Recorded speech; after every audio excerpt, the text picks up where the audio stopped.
ତିମୋଥୀଙ୍କ ପ୍ରତି ଦ୍ୱିତୀୟ ପତ୍ର। ଦ୍ୱିତୀୟ ତିମୋଥୀ 1 ଖ୍ରୀଷ୍ଟ ଯୀଶୁଙ୍କ ଜଣେ ପ୍ରେରିତ ପାଉଲଙ୍କଠାରୁ ନମସ୍କାର।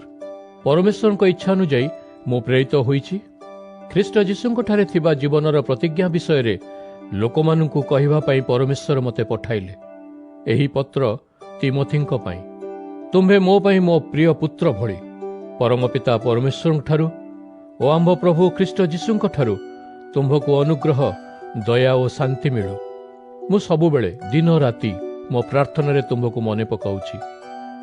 ସେହି ପ୍ରାର୍ଥନାରେ ମୁଁ ତୁମ୍ଭ ପାଇଁ ପରମେଶ୍ୱରଙ୍କୁ ଧନ୍ୟବାଦ ଜଣାଉଛି।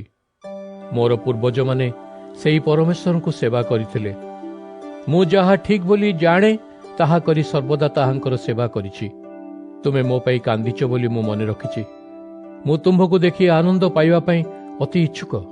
ତୁମ୍ଭର ଦୃଢ଼ ବିଶ୍ୱାସ ମୁଁ ମନେ ପକାଏ। ପ୍ରଥମରେ ସେହି ବିଶ୍ୱାସ ତୁମ୍ଭର ମାତାମହୀ ଲୋଇ ଓ ମାତା ୟୁନିକିଙ୍କଠାରେ ଥିଲା। ମୁଁ ଜାଣେ ଯେ ତୁମ୍ଭଠାରେ ସେହି ସମାନ ବିଶ୍ୱାସ ଅଛି। ସେଥିପାଇଁ ମୁଁ କୁହେ ଯେ ପରମେଶ୍ୱର ତୁମ୍ଭକୁ ଦେଇଥିବା ଅନୁଗ୍ରହ ଦାନକୁ ମନେ ପକାଅ। ଯେତେବେଳେ ମୁଁ ମୋର ହାତଦ୍ୱୟ ତୁମ ଉପରେ ରଖିଲି, ସେତେବେଳେ ପରମେଶ୍ୱର ସେହି ଅନୁଗ୍ରହ ଦାନ ତୁମକୁ ଦେଇଥିଲେ। ମୁଁ ଚାହେଁ ଯେ ତୁମ୍ଭେ ସେହି ଅନୁଗ୍ରହ ଦାନକୁ ବ୍ୟବହାର କର ଓ ତାହା ଅଧିକରୁ ଅଧିକ ବୃଦ୍ଧି ପାଉ, ଯେପରି ସାନ ଅଗ୍ନିଶିଖା ଏକ ଜ୍ୱାଳାରେ ପରିବର୍ତ୍ତିତ ହୁଏ। ପରମେଶ୍ୱର ଆମ୍ଭକୁ ଭୟର ଆତ୍ମା ଦେଇନାହାନ୍ତି, ସେ ଆମ୍ଭକୁ ଶକ୍ତି, ପ୍ରେମ ଓ ଆତ୍ମସଂଯମର ଆତ୍ମା ପ୍ରଦାନ କରିଛନ୍ତି। ଅତଏବ ଲୋକମାନଙ୍କୁ ଆମ୍ଭ ପ୍ରଭୁ ଯୀଶୁଙ୍କ ବିଷୟରେ କହିବା ପାଇଁ ଲଜ୍ଜାବୋଧ କର ନାହିଁ। ମୋ ପ୍ରଭୁଙ୍କ ପାଇଁ ବନ୍ଦୀ ହୋଇ ରହିଛି। ମୋ ପାଇଁ ମଧ୍ୟ ଲଜ୍ଜାବୋଧ କର ନାହିଁ, କିନ୍ତୁ ମୋ ସହିତ ସୁସମାଚାର ପାଇଁ କଷ୍ଟ ସହ୍ୟ କର। ତାହା କରିବା ପାଇଁ ପରମେଶ୍ୱର ଆମ୍ଭକୁ ଶକ୍ତି ଦିଅନ୍ତି। ପରମେଶ୍ୱର ଆମ୍ଭକୁ ଉଦ୍ଧାର କରି ନିଜର ପବିତ୍ର ଲୋକ କରିଛନ୍ତି। ଆମ୍ଭମାନଙ୍କର ନିଜ ବଳରେ ତାହା ହୋଇନାହିଁ, ବରଂ ପରମେଶ୍ୱର ନିଜେ ଇଚ୍ଛା କରି ଓ ନିଜର ଅନୁଗ୍ରହ ଦ୍ୱାରା ଆମ୍ଭମାନଙ୍କୁ ଉଦ୍ଧାର କରିଛନ୍ତି ଓ ନିଜ ଲୋକ କରିଛନ୍ତି। ସେହି ଅନୁଗ୍ରହ ଖ୍ରୀଷ୍ଟ ଯୀଶୁଙ୍କ ମାଧ୍ୟମରେ ଆମ୍ଭକୁ ଅନାଦି କାଳରୁ ମିଳିଛି। ସେହି ଅନୁଗ୍ରହ ବର୍ତ୍ତମାନ ସମୟ ପର୍ଯ୍ୟନ୍ତ ଆମ୍ଭକୁ ଦେଖାଯାଉ ନଥିଲା। ଆମ୍ଭର ତ୍ରାଣକର୍ତ୍ତା ଖ୍ରୀଷ୍ଟ ଯୀଶୁଙ୍କ ଆସିବା ପରେ ତାହା ଆମ୍ଭଠାରେ ପ୍ରକାଶିତ ହେଲା। ଖ୍ରୀଷ୍ଟ ଯୀଶୁ ମୃତ୍ୟୁକୁ ନଷ୍ଟ କଲେ ଓ ଆମ୍ଭକୁ ଜୀବନ ପାଇବାର ପଥ ଦେଖାଇଲେ। ସୁସମାଚାର ମାଧ୍ୟମରେ ସେ ଆମ୍ଭକୁ ଅନନ୍ତ ଜୀବନ ପାଇବା ପାଇଁ ମାର୍ଗ ଦେଖାଇଲେ। ସେହି ସୁସମାଚାର କହିବା ପାଇଁ ମୁଁ ମନୋନୀତ ହେଲି। ମୋ ସୁସମାଚାର ପାଇଁ ପ୍ରଚାରକ, ପ୍ରେରିତ ଓ ଶିକ୍ଷକ ଭାବେ ମନୋନୀତ ହେଲି। ସେହି ସୁସମାଚାର କହିଥିବାରୁ ଏବେ ମୁଁ କଷ୍ଟ ପାଉଛି, କିନ୍ତୁ ମୁଁ ଲଜ୍ଜିତ ନୁହେଁ। ମୁଁ ଯାହାଙ୍କୁ ବିଶ୍ୱାସ କରିଛି ତାହାଙ୍କୁ ମୁଁ ଜାଣେ। ମୋର ପୂର୍ଣ୍ଣ ଆଶା ଅଛି ଯେ ସେ ସେହି ବିଷୟଗୁଡ଼ିକ ସେହି ଦିନ ପର୍ଯ୍ୟନ୍ତ ରକ୍ଷା କରିବେ ଯେଉଁଗୁଡ଼ିକର ଦାୟିତ୍ୱ ସେ ମୋ ଉପରେ ନ୍ୟସ୍ତ କରିଥିଲେ। ମୋ ଠାରୁ ଶୁଣିଥିବା ସତ୍ ଶିକ୍ଷାଗୁଡ଼ିକୁ ପାଳନ କର। ସେହି ଶିକ୍ଷାଗୁଡ଼ିକ ଖ୍ରୀଷ୍ଟ ଯୀଶୁଙ୍କଠାରେ ଥିବା ଆମ୍ଭର ବିଶ୍ୱାସ ଓ ପ୍ରେମ। ସେହି ଉପଦେଶଗୁଡ଼ିକ ଉଦାହରଣ ସ୍ୱରୂପ ଅଟେ ଓ ତାହା ଦର୍ଶାଏ ଯେ ତୁମ୍ଭେ କିପରି ଉପଦେଶ ଦେବା ଉଚିତ। ତୁମ୍ଭକୁ ଯେଉଁ ସତ୍ୟ ପ୍ରଦାନ କରାଯାଇଛି ତାହାକୁ ରକ୍ଷା କର। ପବିତ୍ର ଆତ୍ମାର ସାହାଯ୍ୟରେ ସେଗୁଡ଼ିକୁ ରକ୍ଷା କର। ସେହି ପବିତ୍ର ଆତ୍ମା ଆମ୍ଭ ଭିତରେ ରହନ୍ତି। ତୁମ୍ଭେ ଜାଣ ଯେ ଏସିଆ ପ୍ରଦେଶର ପ୍ରତ୍ୟେକ ଲୋକ ମୋତେ ପରିତ୍ୟାଗ କରିଛନ୍ତି, ଏପରିକି ଫୁଗେଲ ଓ ହର୍ମଗେନା ମଧ୍ୟ ମୋତେ ଛାଡ଼ିଗଲେ। ମୁଁ ପ୍ରାର୍ଥନା କରେ ଯେ ଅନିସିଫରଙ୍କ ପରିବାରକୁ ପ୍ରଭୁ ଦୟା ଦେଖାନ୍ତୁ। ଅନିସିଫର ମୋତେ ଅନେକ ଥର ସାହାଯ୍ୟ କରିଛନ୍ତି। ମୁଁ ଜେଲରେ ରହିବା ଦ୍ୱାରା ସେ ଲଜ୍ଜିତ ହୋଇନାହାନ୍ତି। ସେ ରୋମକୁ ଯେତେବେଳେ ଆସିଲେ ମୋତେ ପାଇବା ପର୍ଯ୍ୟନ୍ତ ସେ ଅତି ଯତ୍ନ ସହକାରେ ମୋତେ ଖୋଜିଥିଲେ। ମୁଁ ପ୍ରଭୁଙ୍କଠାରେ ପ୍ରାର୍ଥନା କରେ ଯେ ସେ ସେହି ମହାଦିନରେ ଅନିସିଫରଙ୍କୁ ଦୟା ଦାନ କରନ୍ତୁ। ଅନ୍ୟ ସମସ୍ତଙ୍କ ଅପେକ୍ଷା ତୁମ୍ଭେ ଭଲ ଭାବରେ ଜାଣ ଯେ ଏଫେସଠାରେ ଅନେକ ପ୍ରକାରରେ ସେ ମୋତେ ସାହାଯ୍ୟ କରିଛନ୍ତି। ଦ୍ୱିତୀୟ ତିମୋଥୀ 2 ତିମୋଥୀ, ତୁମ୍ଭେ ମୋର ଜଣେ ପୁତ୍ର ଭଳି ଖ୍ରୀଷ୍ଟ ଯୀଶୁଙ୍କଠାରେ ଆମ୍ଭକୁ ମିଳିଥିବା ଅନୁଗ୍ରହରେ ଶକ୍ତିଶାଳୀ ହୁଅ। ମୁଁ ଶିକ୍ଷା ଦେଇଥିବା କଥା ସବୁ ତୁମ୍ଭେ ଶୁଣିଛ। ଅନେକ ଅନ୍ୟ ଲୋକ ମଧ୍ୟ ସେହି କଥା ଶୁଣିଛନ୍ତି। ତୁମ୍ଭେ ସେହି ବିଷୟଗୁଡ଼ିକ ଶିକ୍ଷା ଦେବା ଉଚିତ। ଯେଉଁ କେତେକଙ୍କୁ ତୁମ୍ଭେ ବିଶ୍ୱାସ କରିପାରିବ ସେମାନଙ୍କୁ ସେହି ଉପଦେଶଗୁଡ଼ିକ ଦିଅ। ତାହେଲେ ସେମାନେ ଅନ୍ୟ ଲୋକମାନଙ୍କୁ ସେହି ଉପଦେଶଗୁଡ଼ିକ ଦେଇପାରିବେ। ଆମ୍ଭ ସମସ୍ତଙ୍କ କଷ୍ଟରେ ଭାଗୀ ହୁଅ। ଖ୍ରୀଷ୍ଟ ଯୀଶୁଙ୍କର ଜଣେ ଅନୁଗତ ଓ ପ୍ରକୃତ ସୈନିକ ଭାବରେ ସେହି କଷ୍ଟଗୁଡ଼ିକୁ ସହିଯାଅ। ଜଣେ ସୈନିକ ତାର ନାୟକକୁ ଖୁସି କରିବାକୁ ଚେଷ୍ଟା କରେ।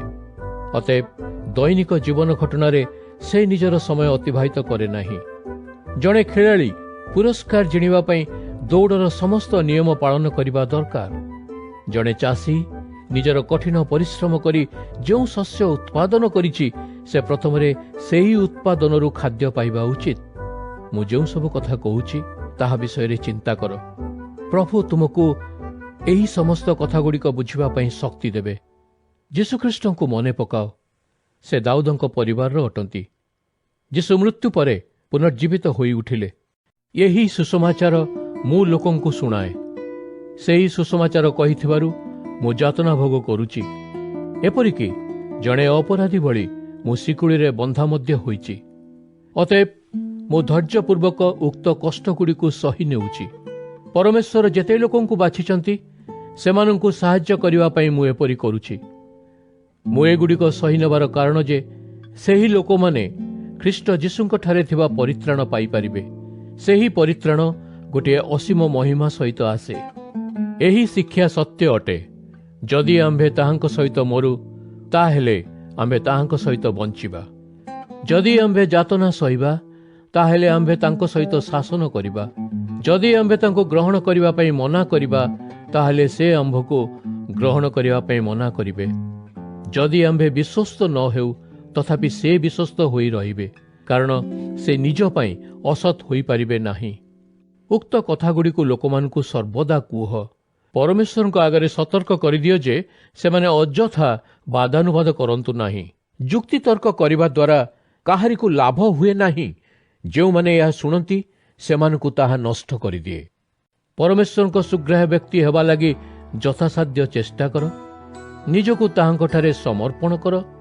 ତାହାଙ୍କ କାମ ପାଇଁ କୌଣସି ପ୍ରକାର ଲଜ୍ଜାବୋଧ ନ କରି ଏପରି ସେବକ ହୁଅ, ଯିଏ ସତ୍ଶିକ୍ଷା ଠିକ୍ ଭାବରେ କାମରେ ଲଗାଉଛି। ପରମେଶ୍ୱରଙ୍କଠାରୁ ଆସିନଥିବା ନିରର୍ଥକ କଥାଗୁଡ଼ିକ କହୁଥିବା ଲୋକଙ୍କଠାରୁ ଦୂରରେ ରୁହ। ସେଭଳି କଥା ପରମେଶ୍ୱରଙ୍କଠାରୁ ଅଧିକରୁ ଅଧିକ ଦୂରେଇ ନେବ। ଶରୀର ଭିତରେ ରୋଗ ବ୍ୟାପିଲା ଭଳି ସେମାନଙ୍କର ମନ୍ଦ ଶିକ୍ଷା ବ୍ୟାପିଯିବ। ହୁମନାୟ ଓ ଫିଲିତ ହେଉଛନ୍ତି ସେହିଭଳି ଲୋକ।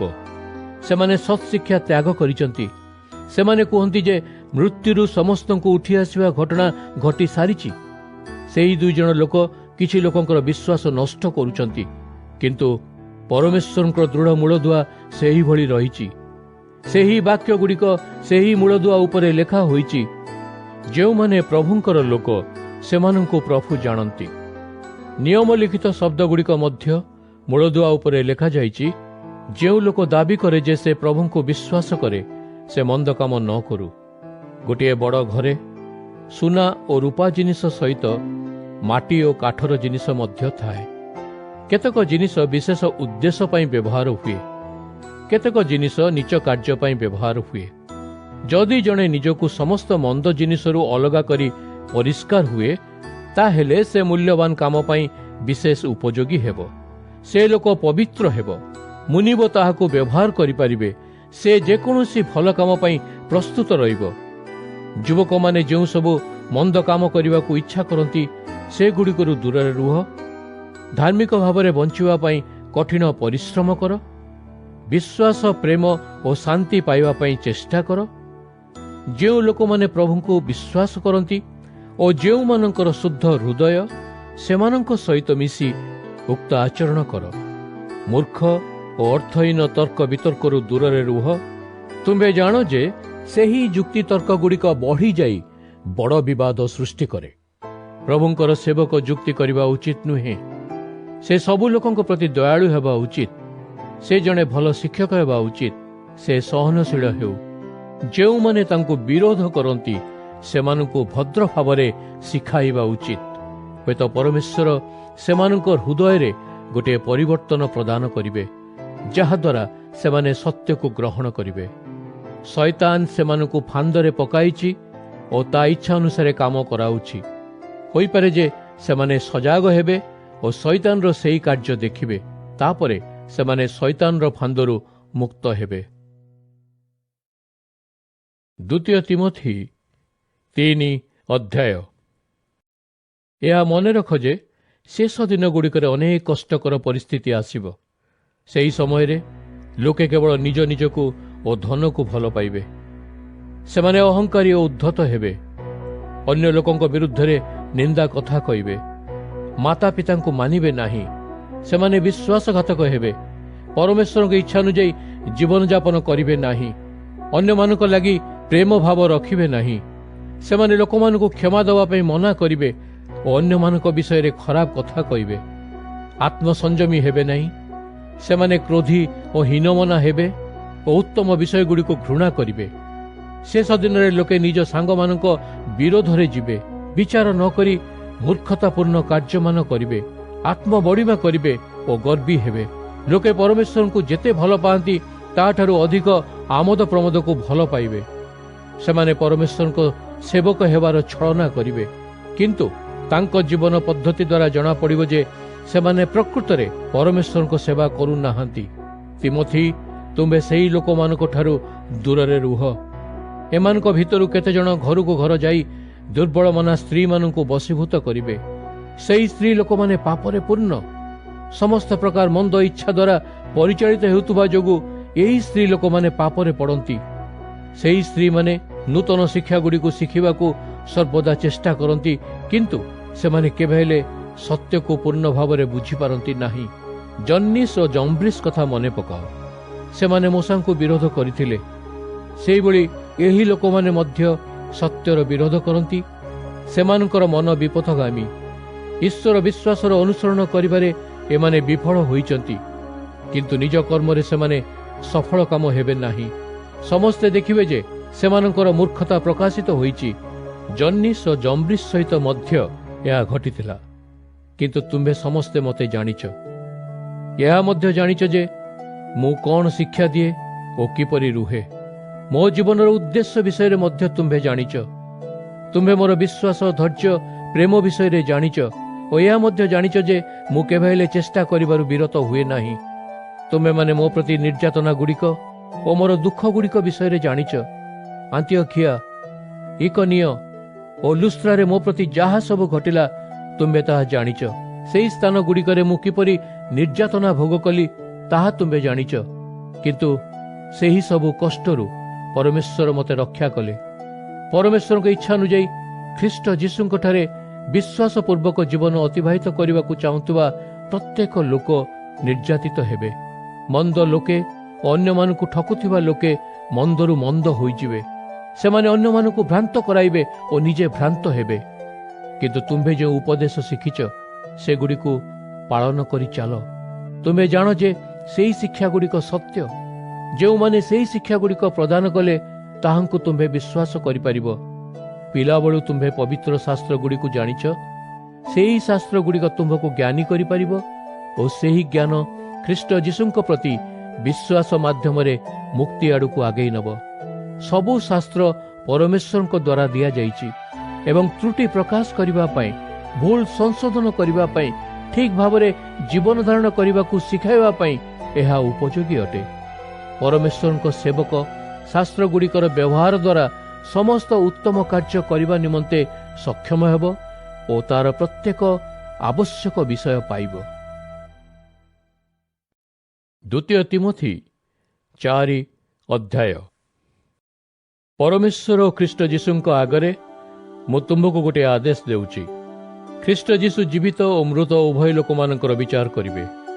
ଯୀଶୁଙ୍କର ଗୋଟିଏ ରାଜ୍ୟ ଅଛି ଓ ସେ ଆଉ ଥରେ ଆସୁଛନ୍ତି।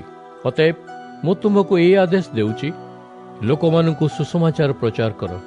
ସବୁବେଳେ ପ୍ରସ୍ତୁତ ରୁହ। ଲୋକମାନଙ୍କୁ କୁହ ଯେ ସେମାନେ କ'ଣ କରିବା ଉଚିତ। ସେମାନେ ଭୁଲ କଲାବେଳେ ସେମାନଙ୍କୁ ଅନୁଯୋଗ କର ଓ ସେମାନଙ୍କୁ ଉତ୍ସାହ ଦିଅ। ଅତି ଧୈର୍ଯ୍ୟ ସହକାରେ ଓ ଯତ୍ନପୂର୍ବକ ଶିକ୍ଷା ଦ୍ୱାରା ଏହି ସମସ୍ତ ବିଷୟ କର। ସମୟ ଆସୁଛି ଯେତେବେଳେ ଲୋକେ ସତ୍ ଶିକ୍ଷା ଶୁଣିବେ ନାହିଁ, କିନ୍ତୁ ଲୋକେ ଅଧିକରୁ ଅଧିକ ନିଜ ମନପସନ୍ଦ ଶିକ୍ଷା ସେମାନଙ୍କଠାରୁ ସଂଗ୍ରହ କରିବେ, ଯେଉଁମାନେ ସେମାନଙ୍କୁ ସନ୍ତୁଷ୍ଟ କଲାଭଳି କଥା କହିବେ। ଲୋକେ ସତକଥା ଶୁଣିବା ବନ୍ଦ କରିଦେବେ। ମିଥ୍ୟା କାହାଣୀର ଶିକ୍ଷାଗୁଡ଼ିକ ଅନୁସରଣ କରିବାକୁ ସେମାନେ ଆରମ୍ଭ କରିବେ। କିନ୍ତୁ ତୁମ୍ଭେ ସର୍ବଦା ନିଜକୁ ସଂଯମ କର। କ୍ଲେଶ ଆସିଲେ ସେଗୁଡ଼ିକୁ ଗ୍ରହଣ କର। ସୁସମାଚାର ପ୍ରଚାର କାମ କରି ଚାଲିଥାଅ। परमेश्वर को जड़े सेवक भाव समस्त कर्तव्य करुथाओ। मो जीवन मो परमेश्वर को उत्सर्ग कर देइछि। मो पाई ए संसार छाड़िबार समय आसी जाइछि। मो उत्तम युद्ध लड़ीछि। मो दौड़ पूर्ण कर सारी। मो विश्वास बजाय रखिछि। एबे विजय मुकुट मो अपेक्षार अछि। परमेश्वर सहित धार्मिक होइथिबारु मु सेही मुकुटटी पाइबी। प्रभु न्यायपूर्ण भावरे विचार करंती। सेही महादिन रे से मते विजय मुकुट पिंधाइबे। केवल मते नुहे, जेउ माने ताहांकर आगमन ओ ताहांको अपेक्षा करुचंती समस्तंकु से विजय मुकुट पिंधाइबे। जेते शीघ्र संभव मो सहित देखा करने को आसवा चेष्टा कर। दीमा यही संसार को अधिक भल पाउथबारु मते छाड़ी चलीगले। से थेसलोनिके को जाइछंती, क्रेसकेंस गालातिया को, तीतस दलमतिया को जाइछंती। एबे मो सहित केवल लुक अछंती। तुम्बे आसिला बेले मार्को को तुम सहित नहीं आसिबो। सेठारे मो कामरे अत्यंत आवश्यक होई परिबे। दुखिकंकु मु एफिस नगर को पठाई अछि। मु जेतबेले त्रोयारे थिली, मु कार्पंक पाखरे मोर एक भल जामा छाड़ी आसीथिली।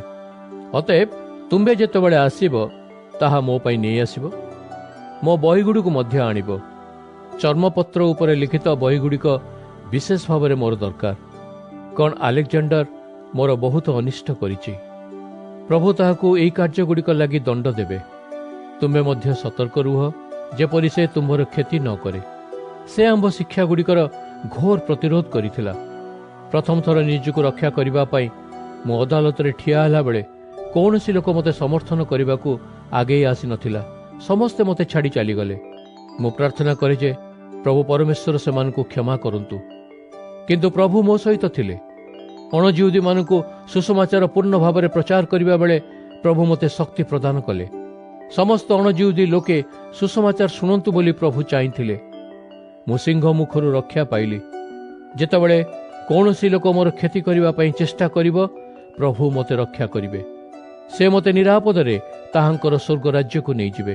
प्रभुंकर महिमा सदा सर्वदा पाई रही थाउ। प्रिस्का और आकिला को तथा अनिसिफर परिवार लोक मानकु मोर नमस्कार जणाइबो। एरास्ट करिन्थ नगर ठारे रहिचंती एवं त्रोफिमों को मो मिलिट ठारे छाड़ी आसीची, कारण से असुस्थ थिले। शीत दिन पूर्वर मो पाखक आसवा पूर्ण चेष्टा कर। यूबुल, पुदेन्स, लिन, क्लोदिया और अन्य समस्त भाई भौणी तुम्भको नमस्कार जनाउछंती। तुम्भर आत्मा सहित प्रभु रुहंतु। तुम्भ समस्तंक उपरे ताहांकर अनुग्रह रहु।